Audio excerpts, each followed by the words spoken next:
Muito boa noite a todos. É com muita alegria que estamos mais uma vez aqui para conversarmos juntos, né? Trocando ideias sobre o assunto de hoje.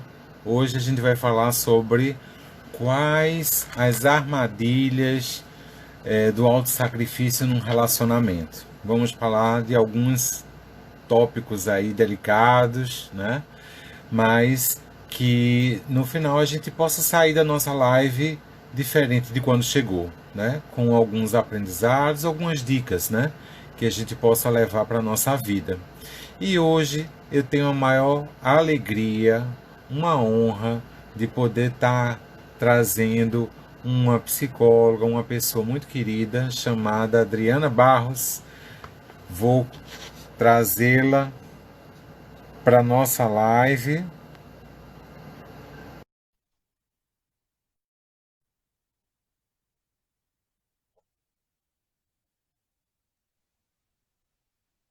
Olá, Adriana. Boa noite. Boa noite, Alessandro. A alegria é minha, a honra é minha poder compartilhar um assunto tão delicado com uma pessoa tão leve, tão profissional, tão querida que é você. Obrigado. É o mesmo, né? Assim, a gente sente um carinho, uma alegria um pelo outro e que a gente tá aqui nessa, né? Nesse propósito. A Supere tem essa ideia de ajudar, né, as pessoas com informações válidas, úteis e que possamos estar ajudando sempre, né? Você está sempre nas redes sociais, também fazendo lives, né? E a gente está aprendendo também juntos aqui e podendo levar essas informações, né, para as pessoas. Adriana Barros, ela é psicóloga clínica da abordagem fenomenológica existencial, mestre em ciências da educação, formação em terapia cognitivo-comportamental, apresentadora do programa Tarja Branca. Seja bem-vinda, Adriana. Gratidão, Alessandro. Gratidão e muito feliz por um tema tão atuante no nosso dia a dia, no nosso dia a dia profissional. A gente que trabalha com carros, as armadilhas não são pequenas, né? E nada melhor do que uma Isso. live para que a gente possa falar um pouco sobre isso e alertar as pessoas que estão nos acompanhando de que é possível fazer a diferença. Isso, com certeza.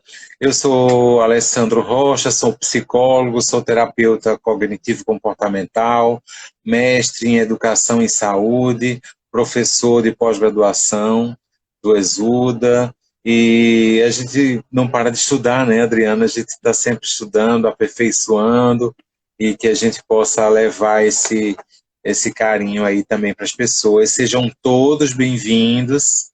Recebam o nosso abraço aqui na nossa live.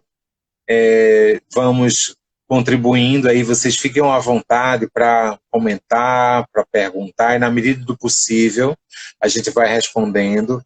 Gostaríamos de responder a todas, mas a gente vai construindo o nosso bate-papo.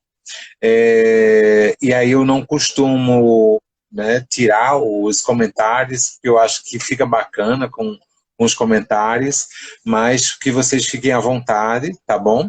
E peço que vocês compartilhem aí com o aviãozinho aí embaixo, com as pessoas, os colegas que vocês queiram que assista a nossa live de hoje, tá bom?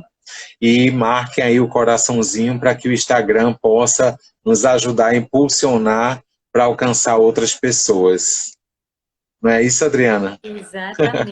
Nos ajude a ajudar outras pessoas, né, Alessandro? Exato, exato. E sabe que nessa introdução do nosso tema de hoje, falamos também de questões, né, culturais sobre os relacionamentos, né?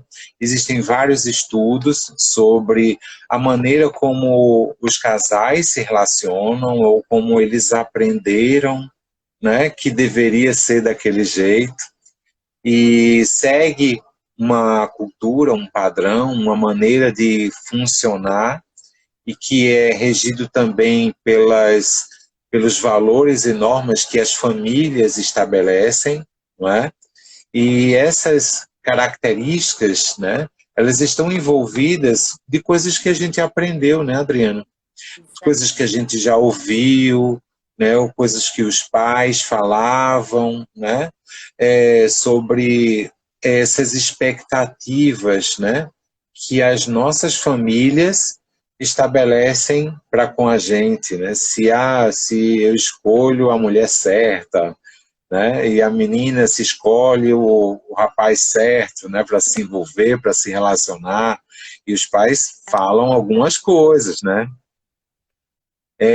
Como então, Adriana, o que é que E tu aí, acha, né, de como essas expectativas são envolvidas dentro desse contexto, dessa cultura? é interessante a gente parar para pensar que a gente aprende muito pelo modelo. E aí, quando você falava agora dessa escolha certa, não é? O pai que quer saber que quer que a menina escolha o seu companheiro certo e que o filho escolha a companheira certa, a primeira pergunta, certo para quem? Né? Para quem que é o É certo? verdade, Uma pergunta que não pode exato. calar, certo para quem? Aham. Nesses modelos familiares, nessas estruturas de personalidade, é muito comum, não é? Isso já lá, numa visão muito psicanalítica, existe por parte dos pais um desejo em relação aos seus filhos. Só que a gente sabe, né, Alessandro, que nenhuma realidade corresponde 100% ao desejo. Não corresponde. E aí fica aquele processo do certo para quem, e esses esquemas que vão se formando nessa construção psíquica, as próprias crenças que vão se formando nessa construção psíquica, vai determinando muito desse ser no mundo, vai determinando muito as escolhas dessa pessoa, as identificações, o que é que ela aprendeu como certo, o que é que ela aprendeu como errado, ou ainda o que ela aprendeu a repetir como modelos na sua história de vida, o que é que ela aprendeu a construir, a buscar para se sentir aceita, que tipo de ganhos ela vai ter com as escolhas que ela vai fazer e que tipo de ganhos ela vai ter permanecendo naquelas escolhas. Então é muito interessante quando a gente para pensar nessas armadilhas do autossacrifício no relacionamento, que a gente não tem como não vincular essa parte dessas armadilhas, né? A questão do esquema, que você já vai falar sobre a questão do esquema, mas também a gente não tem como desvincular ao processo da baixa autoestima ou da alta autoestima. Com Então, a certeza. está muito relacionada a essas armadilhas que o ser humano ele vai se emaranhando nelas e muitas vezes ele não sabe como se posicionar para fora, como sair dessas armadilhas e carrega por anos um relacionamento fadado ao fracasso, onde bastava apenas se autoconhecer, dialogar, sair daquela tática do silêncio passivo-agressiva, se ajudar nesse processo do dialogar, do descobrir quem ele é, olhar as suas próprias vulnerabilidades e por aí ele vai se constituindo como um casal mais saudável. Muitas vezes a gente percebe, você também trabalha com casal, sabe disso, muitas vezes a gente percebe que o casal ele está falando a mesma coisa, às vezes com uma linguagem diferente. Por exemplo, ele está dizendo essa cor é azul e o outro está dizendo não, essa cor é blue.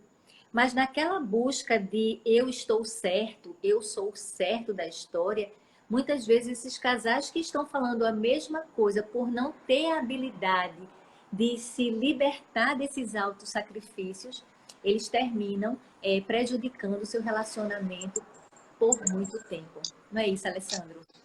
É verdade. E esse prejuízo precisa ser visto não numa perspectiva de acusar ou culpar, né? Porque tudo que envolve no relacionamento, a gente precisa pensar, né, sobre o que cada um causou, o que é origem, o que é consequência, para poder a gente poder analisar, né, as situações, né, para que elas não se repitam, como você falou, né? Então, são situações que acontecem no relacionamento do presente mas o próprio casal, ele vai resgatando situações de acontecimentos do passado, e junta várias situações ao mesmo tempo, às vezes, e não consegue discutir um de cada vez, que esse é um das armadilhas, né? É quando traz várias situações ao mesmo tempo, depois se confunde de qual é a situação que está se falando, né? E aí não conseguem se entender, né? Porque uma coisa é a gente melhorar a comunicação, né? Nos relacionamentos, que é fundamental. E o outro aspecto é a capacidade de resolver problemas, porque é diferente de você resolver o problema culpando. Isso não se resolve. A resolução ela começa a partir de um olhar sistêmico, né, sobre a situação, não é, Adriana?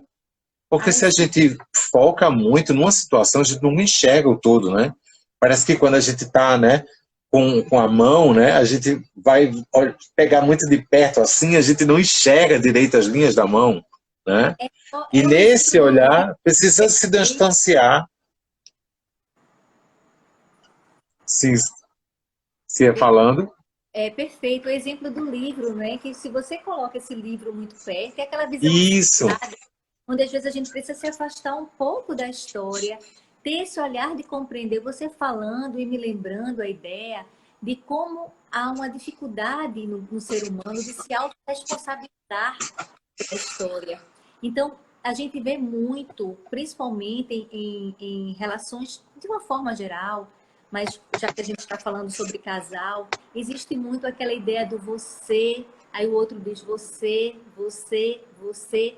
E enquanto a gente está nesse você, a gente não parou ainda para olhar o que é que eu posso, o que é que está dependendo de mim para isso não estar funcionando bem.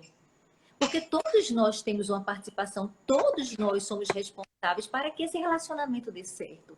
Então, numa história de duas pessoas, as duas pessoas são responsáveis por isso. Então, enquanto a gente fica dizendo, você fez isso, olhando os erros do outro, a gente esqueceu de admirar o outro. A gente esqueceu que a gente escolheu esse outro para estar junto. A gente esquece que esse outro não é nosso inimigo, é o nosso parceiro ou nossa parceira. E a gente também precisa, é importante que o ser humano também observe onde é que estão as minhas necessidades de olhar para transformar. O que é que eu preciso me responsabilizar? Qual a parte que me cabe da minha responsabilidade nesse relacionamento? Quando a gente fala das armadilhas, a gente sabe que um dos pontos muito significativos em relação às armadilhas do relacionamento é que, às vezes, as pessoas do autossacrifício, elas param de se olhar, elas querem olhar o outro, e muitas vezes elas querem dar o melhor para o outro, e nesse processo de dar o melhor para o outro, elas esquecem que elas também estão nesse relacionamento. Então, há uma necessidade das pessoas se fortalecerem nessa percepção. Por que que eu preciso de menos? Por que que eu tenho que ser a boazinha da relação? Por que que eu preciso alimentar a minha ideia de abandono? E muitas vezes, por medo disso tudo, as pessoas sentem o quê? Porque na hora que eu faço algo para ter um retorno, porque tudo isso traz ganhos secundários, né, Alessandro? Então, na hora que eu faço algo para ter um retorno, quando eu digo sim o tempo inteiro, quando eu não quero dizer sim, mas eu digo sim, isso é uma grande armadilha do autossacrifício, eu espero que o outro diga, eita, olha como ela é bacana, eu vou fazer agora o que ela quer. E quando ele não faz, qual é a emoção que vem? A raiva. Então, a raiva permeia muito essa armadilha do autossacrifício. A raiva, ela traz muito esse movimento, é uma emoção muito presente quando, às vezes, eu faço algo para escutar um retorno, para ter um comportamento do outro diferente, e isso não aconteceu, porque a gente não consegue mudar o outro. O processo de mudança vai a partir da percepção que cada um tem, que ele precisa se responsabilizar por algo que está acontecendo. Faz sentido, Alessandro? Sim, com certeza. Quando a gente vai dar uma olhada, né, Adriana, na terapia de esquemas, a gente vai começando a perceber que, na verdade, o esquema ele vai construído a partir de uma necessidade básica de criança que não foi suprida o suficiente, né? E muitas vezes essas necessidades são de autoexpressão, de necessidade de falar, de expressar, dizer o que De sente, criatividade, não é? isso. E de autonomia, de poder fazer escolhas, né? Então, a pessoa vai crescendo ao longo do tempo sem ter desenvolvido isso o suficiente. E aí vai gerando uma certa lacuna, onde a pessoa não se sente à vontade para dizer o que sente de forma legítima, espontânea, né? E aí vai trazendo uma expectativa muito grande de ser amada, de ser reconhecida, de atender as expectativas da outra pessoa para poder se sentir bem. E aí acaba sendo uma grande armadilha, que aí a gente chama do autossacrifício, né? Porque acaba se concentrando todos os esforços e a energia para atender as expectativas da outra pessoa. Enquanto que a gente precisa entender que as expectativas da outra pessoa são delas, mas precisa você olhar as suas, né? E aí, quando a gente não olha para as nossas necessidades, a gente acaba prejudicando a nossa autoestima. Porque quando a gente olha a autoestima, a gente vai olhar em termos de prejuízo e de desenvolvimento, né? Se houve um prejuízo lá atrás, mas você continua com esse comportamento de se sacrificar e não é confortável para você, acaba gerando um sofrimento e uma raiva ativada por uma não correspondência da outra pessoa, mas a gente precisa dizer, peraí, quem gerou a expectativa foi a outra pessoa ou foi você? E o que é interessante, Alessandro, é que muitas vezes isso vem carregado de uma tática passiva-agressiva, que é o silêncio. Quando você vê o casal, Tá. ele pensia tudo isso, mas ele não falou para o outro o que ele pensa de verdade. Muitas vezes as pessoas querem que o outro adivinhe, quer que adivinhe que se eu estou chateada, É, adivinhe o que eu não gostei, adivinhe o meu gosto. Então, isso é muito difícil, porque o silêncio ele vem como uma forma de punição. Então, muito claramente, quando esse silêncio aparece nas relações de casal, a gente já percebe que parte dessa autoestima está se mobilizando, parte dessa autoestima está se apresentando, ou dessa baixa autoestima. A raiva como uma emoção muito presente, porque muito do silêncio é uma forma de punição do outro. Eu silencio para punir. Eu silencio porque eu me nego o direito de me doar para você, já que você não compreendeu o que eu queria. Já que eu fiz tanto por você e você não fez algo por mim, então eu me nego a continuar me oferecendo a você. Só que isso vem carregado de mágoa. Isso vai minando a relação. E como tem muito de processos que o casal não tem consciência, eles só sentem, eles não sabem o que é que está acontecendo. É onde entra a sim, psicoterapia de casal, que vai ajudar muito no processo de psicoeducação, de favorecer ao casal um maior entendimento do que é que está por trás desses esquemas, o que é que está por trás das crenças, o que está por trás das distorções cognitivas. Então, quando esse casal começa a aprender, eles também começam a se olhar de uma maneira diferente. Porque uhum, tem três coisas que eu acho importante, até a gente falar, que já que a gente está falando de terapia de casal, tem aquele momento em que o casal chega para o primeiro contato, as primeiras avaliações, e o terapeuta vai avaliar se realmente é um caso para terapia de casal ou se há uma necessidade do casal ir para as suas terapias individuais, né? Porque também isso é, pode acontecer. Então, é, quando pode falar, Alessandro. nas primeiras sessões, né, a gente faz essa avaliação, né, Isso. ouvindo a demanda do casal, né, a gente atende os dois juntos Isso. e faz essa avaliação para diferenciar, porque pode ter questões de necessidade do casal, mas questões a serem trabalhadas no individual. E aí precisa ser cuidado também, porque uma coisa é paralela à outra, né? individualmente precisa estar melhor, né, para poder conseguir dialogar. E é interessante, né? Porque quando a gente fala dessa percepção, quando você diz assim, uma coisa muito paralela, é porque são pessoas. O casal é uma pessoa, né?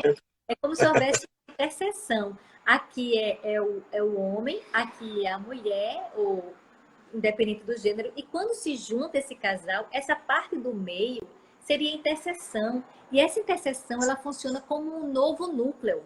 É como se fosse uma terceira Sim. pessoa. Então, a gente vai cuidar desse núcleo. Esse núcleo que, pelas interferências das suas individualidades, das suas personalidades, vão estar constituindo esse núcleo. De que forma esse núcleo, essa interseção, vai estar sendo formada? E é interessante, uma coisa uma fala que eu digo muito, é que como é necessário que as pessoas conheçam primeiro os conceitos, não é? O conceito do que é bom. Às vezes o casal está falando a mesma coisa, apenas não estão compreendendo como conceitos iguais. E as diferenças individuais. Por exemplo, bora imaginar João e Maria. Então, João adora chocolate, mas não sabe que Maria tem intolerância à lactose. Maria ama flores, rosas, e não sabe que João tem alergia a rosas. Então, João dá chocolates a Maria, acreditando que está dando o seu melhor, porque ele ama chocolates. Maria dá rosas a João, acreditando que está dando o seu melhor. Maria não recebe bem aquele chocolate porque ela tem intolerância à lactose. João não recebe bem aquelas rosas. Mas enquanto existir o silêncio passivo-agressivo, enquanto eles não perceberem que um está dando o melhor que se tem para o outro, enquanto eles não entenderem isso, eles vão estar se julgando pessoas que estão dando algo que não é bom para eles. Enquanto a pessoa olhar só para si, não olhar para esse sistema que você colocou no início, muito bem colocado, não olhar, o casal não se olhar de uma forma sistêmica, enquanto um todo, eles vão ter muita dificuldade de caminhar com essas diferenças. Faz sentido, Alessandro? Sim, sim. E tu tinhas falado para mim sobre essa questão de assumir a própria vulnerabilidade, né? Ela é Perfeito. necessária, né, Adriana? É isso que tu estás falando, né? Muito. Sabe por quê, Alessandro?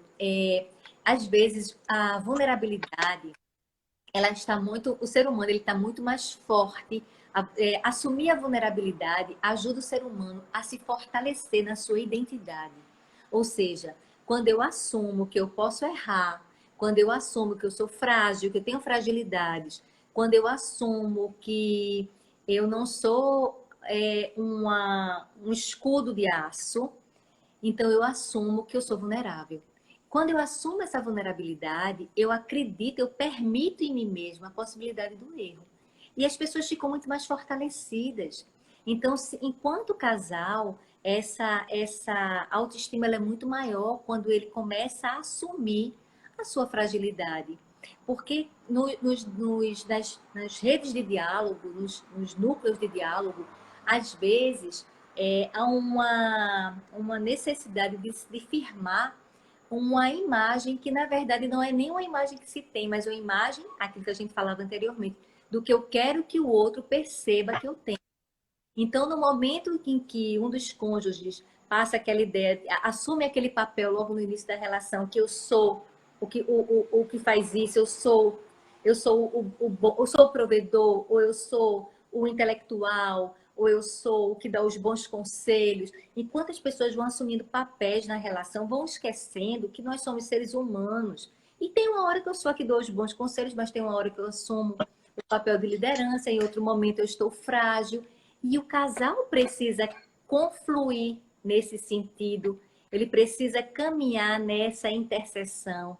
E aí, quando ele não assume, quando eles não conseguem assumir, eu assumi um papel e fiquei rígida nesse papel, eu não flexibilizei a oportunidade de que eu posso. Hoje eu posso ter perdido o emprego e eu não sou mais a pessoa que direciona a casa. E qual é o problema? Tá tudo bem. Então, quando as pessoas pegam aqueles papéis e elas enxergam isso de uma forma rígida, elas não vão estar vivenciando as suas vulnerabilidades. E a gente percebe que uma pessoa que tem autoestima, a autoestima está muito relacionada à sensação de ser capaz, de assumir responsabilidades, de tomar consciência e, acima de tudo, aceitar. Não uma aceitação passiva, mas uma aceitação do processo perceptivo do que é que está acontecendo. Então, quando as pessoas conseguem vivenciar esse processo, elas conseguem estar mais em paz com as suas vulnerabilidades. É verdade. É como se baixasse a guarda, né, Adriana?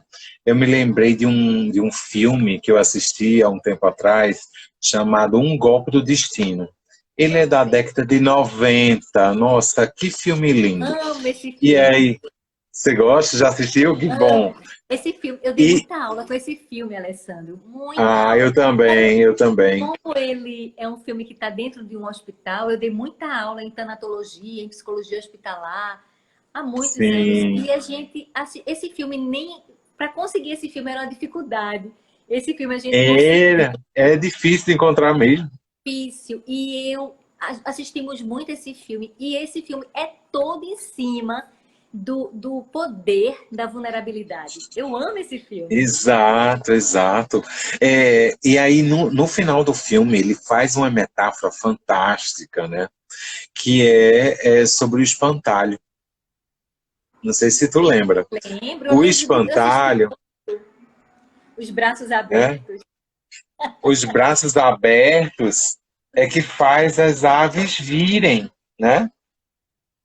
E aí ele dá espaço para poder interagir com outras pessoas. Se ele baixa a guarda, né, se fecha, né, numa posição, né, de distanciamento, se fecha, né, a fisionomia e tal, e não interage, ele não está aberto, né? Então é necessário que no relacionamento a gente tenha uma abertura de verificar o grau de impacto que a gente causa nos outros, E se né? você E, lembrar bem, nesse ah, filme, você lembra como ele usou a tática do silêncio passivo-agressiva? Eles não mais conversavam, não é? Então, ele sim. silenciou porque ele estava tão doído, ele estava tão dentro da dor dele, Sim, que ele ele silenciou, simplesmente exato.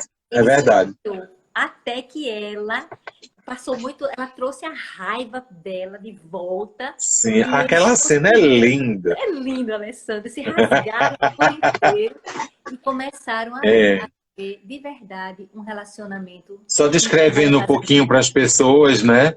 É que tem uma cena de um contexto familiar, da relação com a esposa, em que ele tenta, depois que faz uma cirurgia de câncer, porque ele descobre que tem câncer, e passa pela recuperação e perde a voz, né? E ela dá um suporte a ele, e ele sempre dando, né, uma escanteada, ele é agressivo, irônico e tal. Ele tinha um modelo, né, irônico, dele. sarcástico e tal, né, muito passivo-agressivo. E aí, quando ela ficava com raiva, né, mostrava isso e não queria, só queria afastar dele, ele não conseguia fazer com que ela voltasse. E aí a maneira que ele conseguiu foi fazer uma expressão corporal, já que ele não conseguia falar, era escrito, né? Ele fez Era uma o apito, ele expressão usava o corporal. apito. Ele usava o O apito, lembra? apito era verdade, é.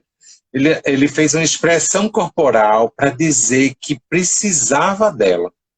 Foi lindo. E foi a primeira vez no relacionamento, né, na história do filme, que ele pedia ajuda. Foi lindo. Com Foi lindo aquele quantos contextos, né? A gente pode pegar esse exemplo. Por quê?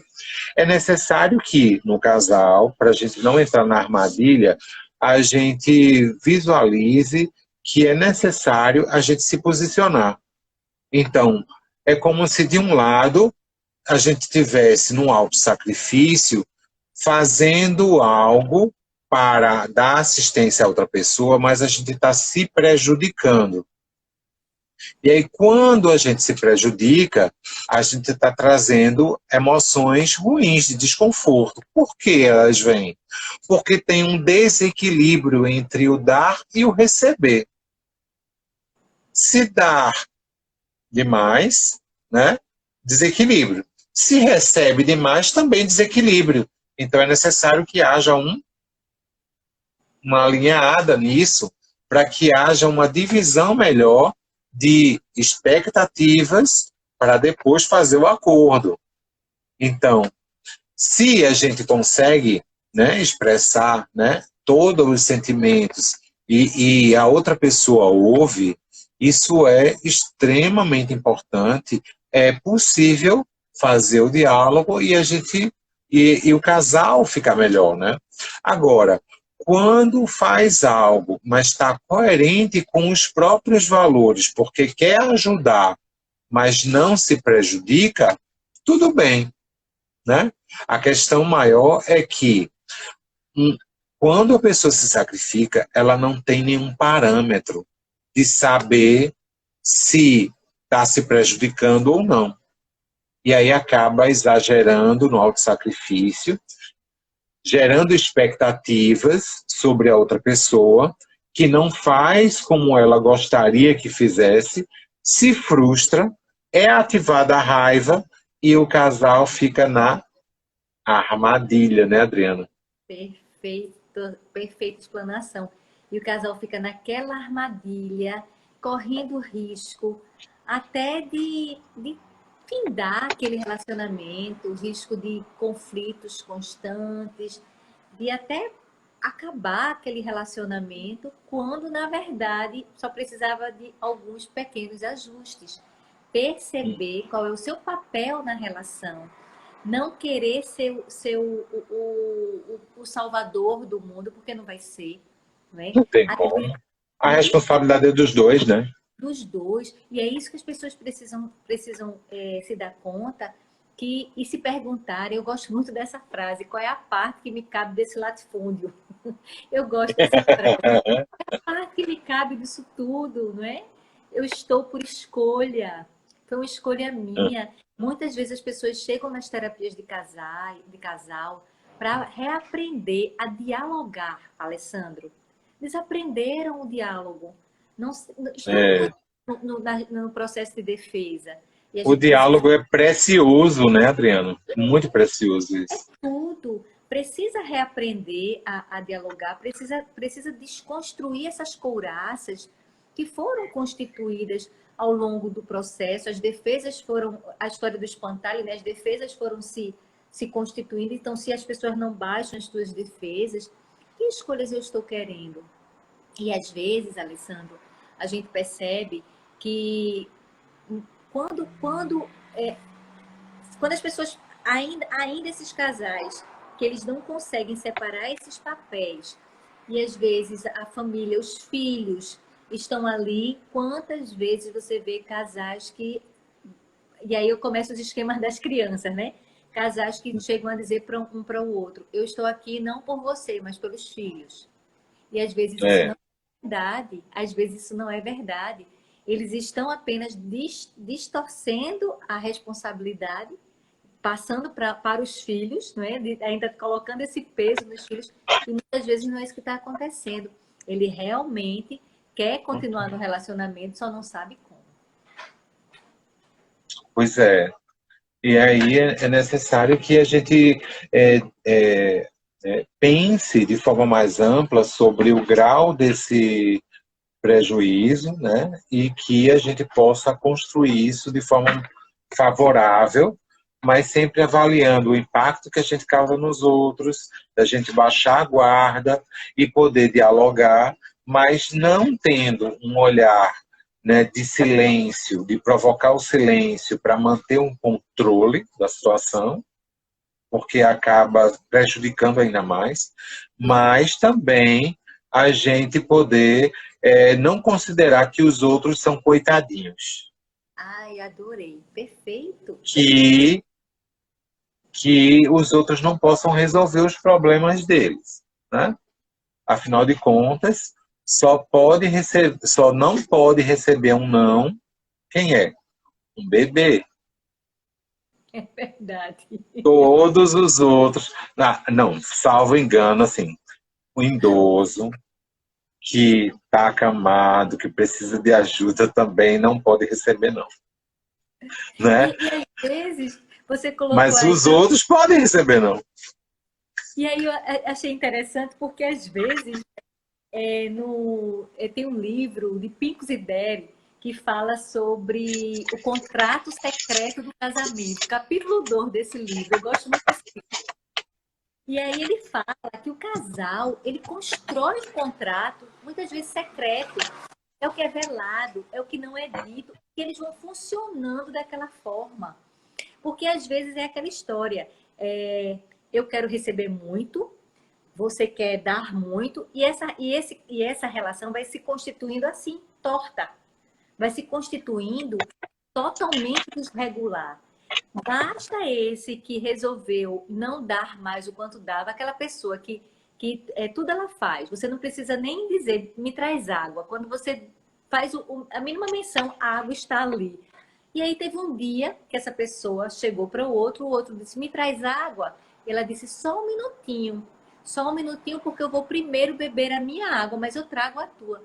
Alessandro, a pessoa, o cônjuge diz, como você está diferente, você não era assim, porque ele estava tão acostumado a antes aquela pessoa fazer tudo o que ele queria. Só que isso não leva a nenhum lugar, não é? Vai ter uma hora, nada vai ficar assim para sempre.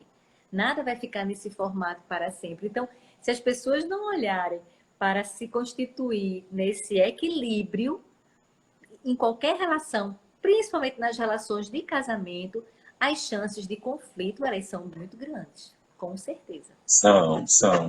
Eu queria pontuar aqui que tem algumas pessoas conhecidas acompanhando a nossa live.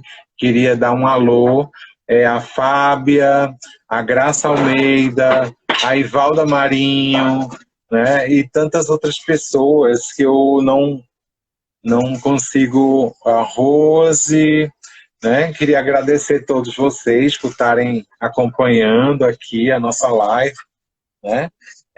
Fazendo essa reflexão, né?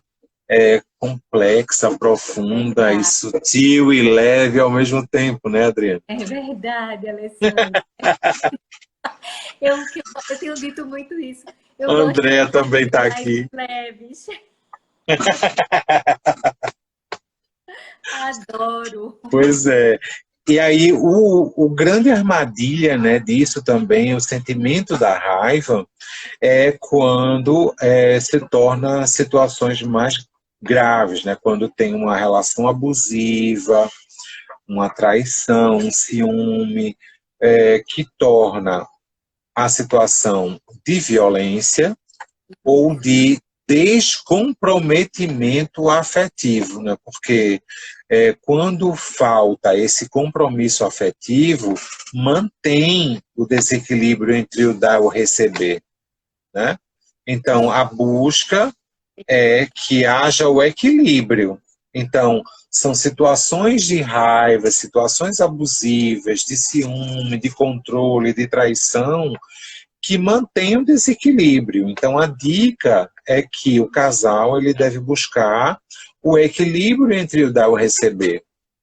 Porque, na verdade, os dois estão no mesmo barco. O problema é dos dois, não é só de um, né? Então a gente precisa assumir, né, as próprias dificuldades. Cada um tem o seu tempo também de procurar as suas melhoras pessoais, mas ela é diária. A gente vai vendo as mudanças aonde? No comportamento, né, Adriana? Com certeza. E aí, você falando isso, é importante que se perceba também a vulnerabilidade do outro. O outro também é um ser vulnerável. Muitas vezes as pessoas desenvolvem relação de codependência, sabe, Alessandra? Relações Sim. onde eu não me valorizo, eu não me encontro, não me percebo e eu coloco o outro como o grande responsável por minha vida e passo o tempo inteiro nessa expectativa do que o outro pode me nutrir. Então, enquanto eu alimento essa codependência, é onde a gente tem que ter muito cuidado. Muitas relações abusivas, se uma pessoa codependente encontra um parceiro danoso, bora colocar assim, o problema sério está feito. O problema sério está feito. As relações abusivas, elas são relações que vieram de codependência. Relações onde as pessoas elas não conseguem se nutrir, não acreditam no seu potencial, não conseguem se enxergar. Claro, isso está relacionado com a historicidade, está relacionado com as crenças que a pessoa constituiu ao longo da vida, sem sombra de dúvida, mas elas vão repetir esses movimentos, esses modelos nos seus parceiros e vão exigir, esperar que eles venham ser os seus salvadores. Eu gosto muito, sabe, Alessandro, quando falo em casal, eu gosto muito de lembrar os contos de fadas. Eu acredito que muitas mulheres escutaram tanto que os príncipes chegariam nos seus cavalos brancos, que elas ficam muito na espera dessa pessoa idealizada. E é importante que nós, seres humanos, saibamos que pessoas idealizadas não existem. O que existem são pessoas de carne e osso, são pessoas reais, são pessoas concretas. Então, enquanto a gente fica na fantasia de que eu vou encontrar alguém que venha me preencher 100%, eu deixo de viver o melhor do meu relacionamento. Quantas pessoas estão, muitas vezes, presas a um relacionamento que já chegou ao fim e, às vezes, não saem pelo medo de não serem capazes de encontrar uma outra pessoa. Eu escuto isso com muita frequência. Então, como as pessoas precisam perceber, se fortalecer nelas mesmas e acreditar que se essa relação não deu certo, ter a maturidade, a coragem de colocar um ponto final e enfrentar os seus medos. A palavra de ordem é enfrentamento. Quanto mais eu lido com os meus medos, e o que é que são os meus medos? Os meus medos, muitas vezes, é aquela história da tal vulnerabilidade. É quando eu acho que eu não sou capaz de passar por essa dor. Mas quando eu acredito nos meus medos, no sentido de enfrentamento, porque a gente pensa que coragem é ausência de medo. Coragem é irmos mesmo com medo. E aí, quando a gente enfrenta isso, a gente trabalha uma coisa fundamental, que é exatamente o processo de sairmos daquela zona de conforto muitas vezes e acreditarmos, aumentarmos nossa autoestima, acreditarmos no nosso potencial e irmos para a vida, sair de uma relação de codependência. Só que eu sei, Alessandro, que a gente falando sobre isso parece ser fácil, mas a gente sabe que na prática isso tem muita dor, isso tem muita couraça desconstruída, isso tem muita ansiedade, isso tem muito sofrimento, isso tem muita distorção cognitiva, isso tem muita autoimagem errada. Então a gente vai precisar de uma reconstrução de autoimagem, de um fortalecimento de identidade, para que as pessoas possam tomar decisões sobre o que elas querem nos seus casamentos, ou para que elas possam tomar decisões sobre o que é que elas podem fazer para melhorar os seus casamentos. Faz sentido, Alessandro? Faz sim, e essas melhoras a gente vai visualizar e colocar em prática com as dicas, e a gente vai visualizando dia a dia no comportamento, né, Adriana? Por exemplo, a gente poder analisar as nossas expectativas e as expectativas dos outros, já é uma maneira. A gente poder verificar o impacto que a gente possa estar causando na outra pessoa, poder analisar o grau das emoções, se está muito intenso, se está muito, né, alterado e a gente perde o controle, o quanto que isso é prejudicado, se a gente está fazendo com que a ajuda a outra pessoa, né, o cônjuge, ou a namorada, ou o namorado, está sendo além da conta, né, do que você pode dar, e você está sentindo que está se prejudicando, é um sinal de alerta que você precisa avaliar o momento de dizer não. E é necessário também lembrar, né, Adriana, que existem várias maneiras de dizer não. Perfeito. A gente Palavrinha precisa pensar, pois é. bem-vinda, muito bem-vinda, mas tem muita segurança e muita maturidade e muita autoconfiança para conseguir dizer esse não, né, Alessandro? E como você colocou Isso. muito bem, tem muitas formas de dizer não. A gente pode dizer o não de maneira mais delicada, mas o não é o primeiro passo para que a pessoa possa se posicionar no relacionamento. Eu não tenho que fazer o que eu Sim. não quero, o que eu não gosto. Tem que ser bom para todo mundo, para o casal. E é importante que o casal saiba que todos dois têm direitos. Todos dois têm direitos de ter os seus desejos realizados. Todos dois. Então não pode ser só uma relação em desequilíbrio, onde um está se sentindo Um ocupa a posição de eu sou o receptor e o outro ocupa a posição de doador. A gente percebe que jamais uma relação dessa vai dar certo e vai terminar bem, né, Alessandra? A gente pode criar até possibilidades com não, ó, eu não posso até aqui. Daqui para cá tá confortável para mim, né? Olha, infelizmente não dá agora, mas eu só vou estar disponível na próxima semana. Perfeito. Isso é uma forma de dizer não, né? Então, ou seja, a gente precisa pensar em termos da coletividade, o que é melhor para o casal, o que é melhor para a família, o que é melhor para a maioria, ao invés de pensar no individual, que é quando nasce aquela questão muito comum nos casais, né? Quando eu observo, né, nos atendimentos, é quando vai ativando aí a competição, né? Isso, perfeito, perfeito. É uma outra coisa, por exemplo, uma coisa que a gente vê muito. Às vezes, existem casais que eles estão no mesmo ambiente profissional, estão dentro de casa, estão muito tempo realizando as mesmas tarefas, e se não tiver cuidado, pode ser constituída aí uma relação de competitividade. E a gente tem que estar bem alerta a isso. Eu gosto muito da sua colocação quando você diz assim, dessa necessidade que um tem de olhar o outro, porque na verdade foi uma escolha. Ninguém é inimigo. As pessoas não estão ali numa relação de inimizade, estão ali por afeto. Salvo se essa relação tiver terminado. Se essa relação tiver terminado, se as pessoas começam a se direcionar de fato para outras pessoas, aí vem uma outra coisa, vem a necessidade da honestidade, de colocar um ponto final no relacionamento. Eu gosto muito da palavra, sabe, Alessandra? É uma palavra que eu digo muito. Eu converso isso, inclusive, com adolescentes. Eu digo isso muito, essa palavra, Né? essa frase que eu vou lhe dizer. A necessidade que o ser humano tem de ter responsabilidade afetiva.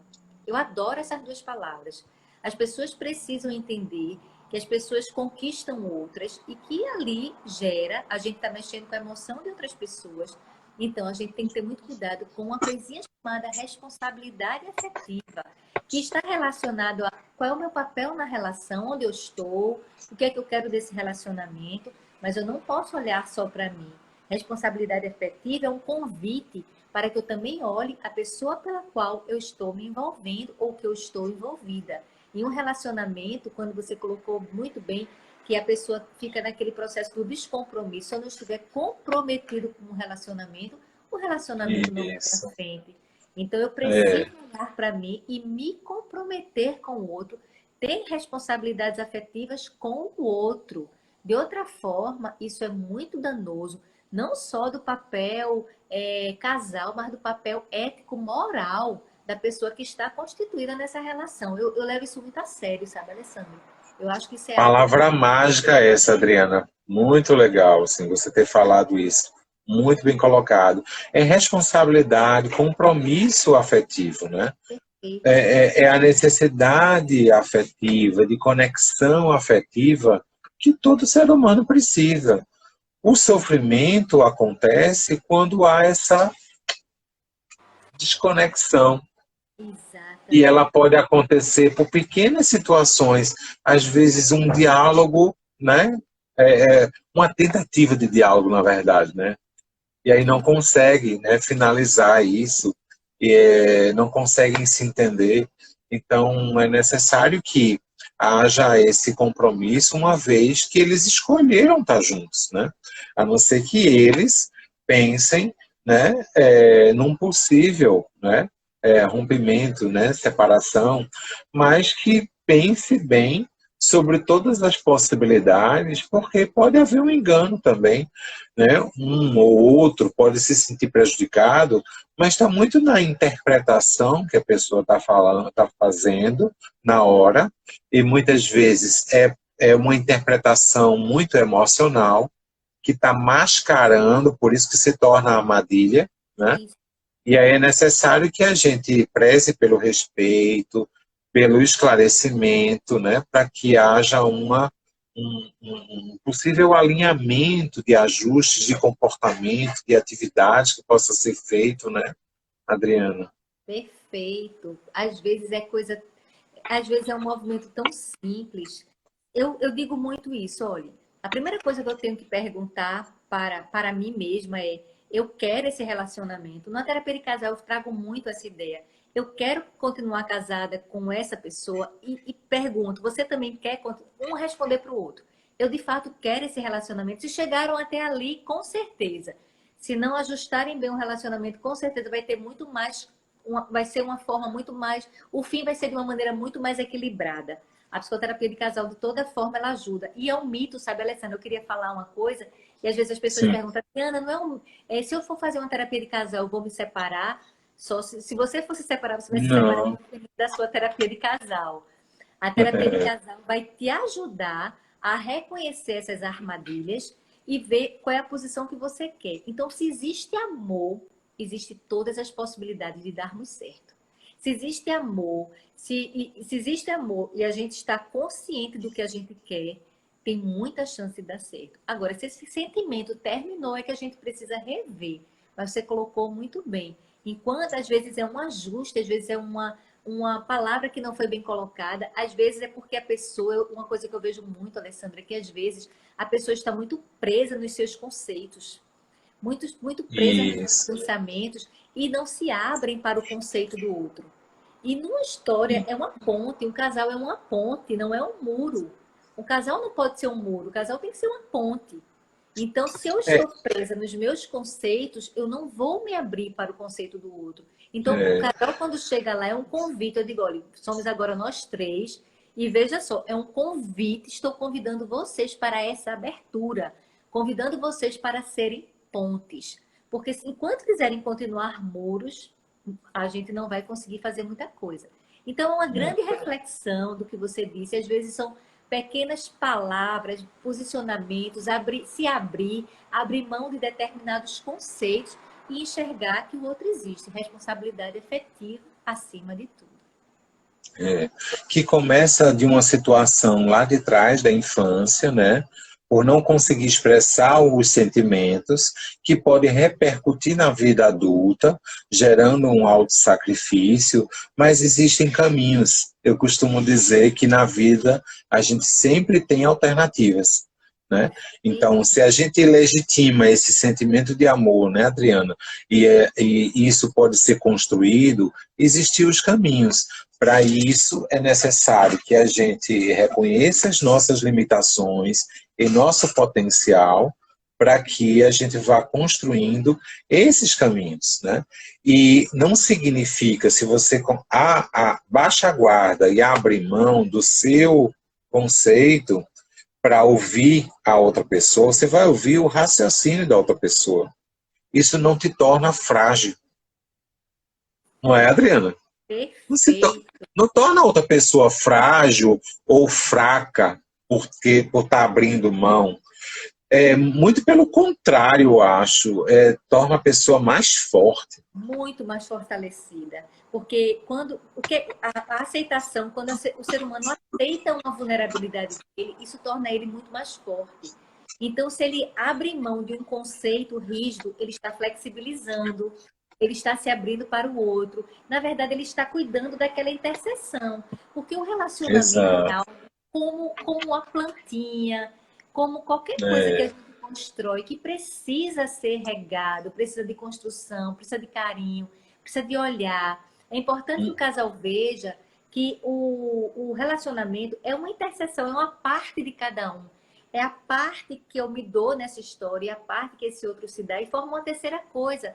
Aquela velha história de a minha metade, lê do engano, não é metade não, é a terceira pessoa. Eu já sou inteira, o outro é inteiro, eu me dou um pouquinho, o outro se dá um pouquinho, e a gente forma essa terceira pessoa, que é exatamente o nosso núcleo sistêmico, que é o nosso núcleo casal. Isso. Exato. Que a gente possa se fortalecer cada vez mais diante desse contexto, né, de convivência intensa ou mais intensa em casa, né? que a gente possa tirar de proveito esse aprendizado e legitimar o que é que verdadeiramente importa, né? É o relacionamento, é o casal, é o amor, o sentimento, e a gente não se pegar aos detalhes, a gente pensar de uma forma sistêmica, de forma ampla, né? Para a gente construir isso. E aí eu trouxe um trechinho de uma música de Nando Reis. Eu não sou cantor, eu vou recitar, tá bom? Para poder a Você pode gente cantar, deixar a mensagem. você é muito especial. Que diz assim, ó: para você guardei o amor que nunca soube dar, o amor que tive e vi sem me deixar, sentir sem conseguir provar, sem entregar e repartir. Quem acolher o que ele tem e traz, quem entender o que ele diz, no giz do gesto, o gesto e o jeito, pronto, o piscar dos cílios, que o convite do silêncio exibe em cada olhar. Guardei, sem ter porquê, nem por razão ou coisa outra qualquer, além de não saber o que fazer para ter o jeito meu de me mostrar. Achei vendo em você explicação, nenhuma isso requer. Se o coração bater forte e arder, no fogo o gelo vai queimar. Nando Reis. Muito lindo. E eu quero aproveitar e dizer que tem duas frases que eu gosto muito do Rubem Alves. Uma diz o seguinte: ostra feliz não faz pérola. Né? Então, assim, às vezes a gente precisa dessa arranhada, desse lidar com as diferenças para nos fortalecermos. E uma outra que eu gosto muito diz mais ou menos assim: não haverá borboletas se não passarmos por longas e silenciosas metamorfoses. Às vezes a gente quer um jardim repleto de borboletas, mas a gente não quer passar pelo momento do casulo. E o momento do casulo é fundamental para esse processo de metamorfose. O casal está em constante metamorfose. Ele precisa acreditar no seu potencial criativo e no amor, que é o que vai ser realmente a estrutura dessa construção, que muitas vezes vem a ser essa construção desse fortalecimento. E principalmente no amor próprio, no posicionamento, né? Quero agradecer a Adri, a gente está chegando ao final.